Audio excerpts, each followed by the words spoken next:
Picture a mother in 1976. Her son is 7 years old. She hands him a dime for a payphone, tells him to be home when the streetlights come on, and closes the door behind him. She does not know where he is going. She does not know who he is with. She will not hear from him again until dinner. Today, that same decision would get her reported. But the real answer is far stranger than neglect or nostalgia. For most of human history, this was not carelessness. This was childhood working exactly as it was designed to. Your brain still remembers this. It just does not get to use it anymore. 50 years ago, American children spent hours of every day outside, unsupervised, unreachable, and largely unaccounted for. They organized their own games. They settled their own fights. They climbed things that could break their arms and occasionally did. No adult was watching. That was the point. Psychologist Peter Gray at Boston College has spent decades studying what happened to that kind of play. He found something unsettling. Between the late 1950s and the early 2000s, children in the United States lost, on average, 8 hours a week of free, unsupervised play. 8 hours. Every week. Gone. That number sounds small until you multiply it across a childhood. Across 10 years, it adds up to thousands of missing hours. Of hours your ancestors would have spent negotiating, failing, testing limits, and figuring out who they were when no adult was grading the outcome. Why did that matter so much? Because free play was never just play. For nearly all of human evolutionary history, children learned the rules of their world through unsupervised interaction with other children. Not through worksheets, not through structured lessons. Through games with no referee, where the only authority was the group itself. Anthropologists who study foraging societies, groups whose lifestyles most closely resemble how humans lived for most of our species' existence, have documented this pattern again and again. Children as young as 4 move freely through mixed-age groups. Older kids supervise younger ones. Nobody hovers. The children figure out fairness, conflict, and risk on their own, because there is no one else to do it for them. Watch closely, and a pattern emerges. A 6-year-old in one of these groups learns to negotiate with an 8-year-old. The 8-year-old learns to look out for the 6-year-old without an adult assigning that responsibility. A dispute over a game breaks out, and the children resolve it themselves because the alternative is that nobody gets to keep playing. There is no timeout chair. There is no whistle. There is only the group, working it out again and again until the working out becomes instinct. That is not a gap in parenting. That is the original operating system. It ran, largely unchanged, for hundreds of thousands of years. And then, within the span of 2 or 3 generations, it was switched off almost everywhere at once. That switch happened faster and more recently than most people realize. Your own grandparents likely lived through the tail end of it without ever noticing the door closing behind them. Now think about the pickup truck.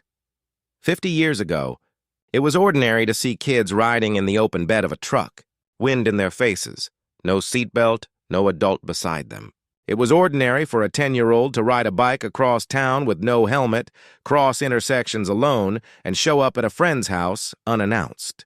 Kids built ramps out of scrap plywood and cinder blocks and jumped bikes off them with no one supervising the landing.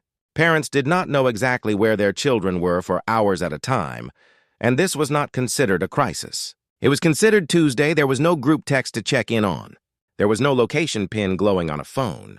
If something went wrong, a child had to solve it, or find another kid old enough to help solve it. That was the entire safety net. It sounds thin today. At the time, it was simply how the day worked. Here is the strange part. That unsupervised risk was not a failure to protect children. It may have been part of how children learned to protect themselves. Norwegian psychologist Ellen Sandseter has spent years researching what she calls risky play, the kind of physical play that involves real, if small, danger. Climbing too high, moving too fast, playing near the edge of something. Her research suggests children instinctively seek this out, and that it may serve a very specific purpose. It appears to help children learn to assess danger accurately, calibrate fear, and build confidence in their own judgment, rather than outsourcing that judgment to an adult standing 3 feet away. When you remove the risk, you do not just remove the danger, You may also remove the practice. So what changed? Why did a country full of latchkey kids and unsupervised bike rides become a country where a child playing alone in a front yard can prompt a phone call to the police? Part of the answer is genuinely about safety. Car seat design improved. Data on head injuries improved helmet laws. Some of the change was real, earned, and worth keeping. But part of the answer has almost nothing to do with actual danger and everything to do with perception. Violent crime against children in the United States has been trending downward since the early 1990s. Statistically, a child today is safer walking to school alone than a child was in 1976. And yet fewer children do it. Far fewer. Psychologist Twenge, who studies generational change, has tracked this shift closely.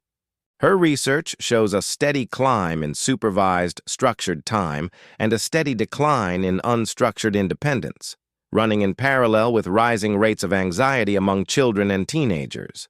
Correlation is not proof, but the timing is hard to ignore. Something else was happening too. Media changed. Cable news arrived, then 24-hour coverage, then a phone in every pocket, feeding a constant stream of the worst thing that happened to any child anywhere in the country that day. A single dramatic story about a missing child, replayed constantly, can rewrite a parent's sense of probability far more effectively than a decade of falling crime statistics ever could. Your brain was built to react to vivid, memorable danger, not to abstract yearly trends. A story stays with you. A graph does not. This is a pattern researchers call availability bias. The easier a scenario is to imagine, the more likely your brain assumes it is to happen. It does not matter that abductions by strangers remain, statistically, one of the rarest ways a child can come to harm. What matters is that your brain has now watched, or read about, or scrolled past dozens of vivid versions of exactly that scenario. Repetition, not probability, is what shapes fear. So a generation of parents who were themselves raised roaming free began raising children who were watched constantly. Not because the world got more dangerous, because it started to feel more dangerous. And feelings, not statistics, are what decide how tightly a hand closes around a child's wrist. Think about what that means for a body and a brain built over millions of years to expect the opposite. For nearly all of human history, a child's nervous system calibrated itself against real, small, manageable risks. A fall from a low branch, a scraped knee from a fast bike, a disagreement settled without an adult referee. These were not failures of supervision. They were data. Each one taught a growing brain something about limits, pain, and its own capability that no lecture ever could. Consider what actually happens inside a child's body the first time they misjudge a jump and fall. There is pain, briefly. There is also, almost immediately, information. How fast was too fast? What it feels like when a plan does not survive contact with gravity. That information gets stored somewhere lectures cannot reach, because it was earned firsthand under real stakes, with no adult softening the landing in advance. Remove those small risks systematically across an entire childhood, and you do not remove risk from the human experience. You just postpone it. The scraped knee still has to happen eventually. It just happens later when the stakes are higher and there is less time left to learn from it. A missed curfew becomes a missed deadline. A skinned knee becomes a financial mistake or a broken relationship. Arriving for the first time at 24 instead of at 8, with far more attached to the outcome. This is not a call to hand your child a dime and a payphone number. That world had real dangers too, and pretending otherwise would be its own kind of nostalgia. Some children in 1976 did get hurt on those unsupervised afternoons, and some parents of that era were simply not paying attention when they should have been. Progress is real. Car seats save lives. Bike helmets prevent skull fractures that used to be common and are now rare. None of that should be undone, but it is worth noticing what got lost along with what got gained. Because supervision and safety are not the same thing, even though they get talked about as if they are interchangeable. You can watch a child closely and still fail to give them what they need. You can also let a child out of your sight and still be protecting them, just on a longer timeline than you can see from the window. Here is the quietly strange part. The generation raised with the most supervision in human history is also the generation reporting the highest rates of anxiety and depression ever recorded among young people in the United States. Nobody meant for those two facts to sit next to each other. No single study proves one caused the other.